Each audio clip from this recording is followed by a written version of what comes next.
ప్రకాష్ నగర్, సుందరి Nagar, lbs Nagar, పైపుల్ road, ఇలా చాలా మంది అక్కడ 50 వరకు శవాలు ఉన్నాయండి. ఆ శవాలు ఉండడం కాదండి, అసలు నీళ్లు రావట్లేదు జనాలకి. నీళ్ళు వచ్చినా బతికేలా ఉన్నాము. కానీ ఏంటంటే ఆ శవాల వాసన, చిన్న పిల్లలు, ఇలాంటి చిన్న పిల్లలు పడవ అడిగితే పడవ 10,000, 40,000 ఎక్కడి నుంచి తెస్తారండి? తెచ్చి ఏం చేస్తారండి? అసలు పోలీసులు ఉన్నారు, 40 పడవలు దింపారని అన్నారు. ఒక పడవ రాలేదండి. వాటర్ రాలా, ఫుడ్ రాలా, ఏమీ రాలా. మేము ఎట్టకేళ్ళకి అక్కడి నుంచి నడుచుకుంటూ వస్తే ఎవరో ఒక ఆయన పడవెక్కించుకొని వచ్చామండి బయటికి. ఎంత కష్టంగా ఉంటుందండి అసలు పిల్లలు చాలా ఇబ్బంది పడుతున్నామండి మేము. ఒక్కసారి కాకపోయినా ఒక్కసారైనా అటు వెళ్ళి ఫుడ్ పంపించి పైనుంచి శవాలు తేలుకుంటూ వస్తున్నాయి. అసలు ఏంటి గవర్నమెంట్, నాకేం అర్థం కాదు. అసలు అలా ఉంటుందండి.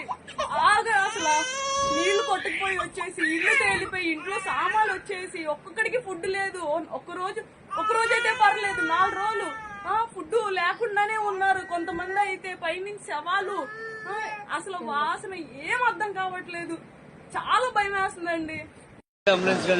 ఏమి లేదు అసలు, రానాకు దారే లేదు అసలు.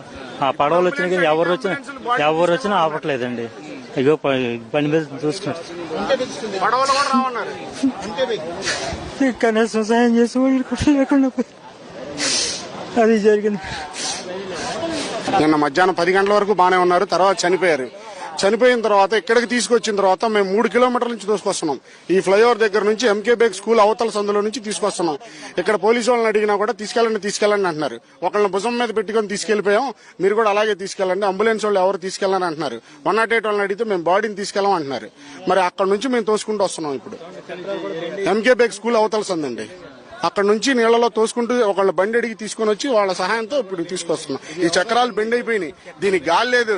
మేము ఎలా తీసుకెళ్తాం సార్? 3 మనుషులను చాలా కష్టపడి తీసుకొచ్చాం. మా పరిస్థితి ఎవరు పట్టించుకోవట్లేదు.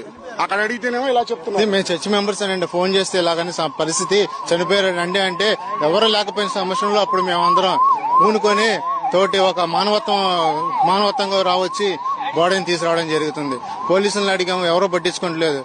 అంత గవర్నమెంట్ అప్పర్ ప్లాప్ గవర్నమెంట్ ఇంతవరకు ఎక్కడ చూడలేదు. మిగతా వాళ్ళన్నా ఏదో రకంగా హెల్ప్ చేశారు. ముక్కు మొహం తెలియని వాళ్ళు వచ్చి హెల్ప్ చేస్తున్నారండి. అక్కడి నుంచి ఇక్కడ దాకా ఎవరో కూడా మాకు తెలియదు, వచ్చి హెల్ప్ చేశారు. పోలీసు వాళ్ళని అడిగితే మీరు తీసుకెళ్ళండి, అంబులెన్స్ అడిగితే తెలియదు అంటున్నారు, రాదు అంటున్నారు.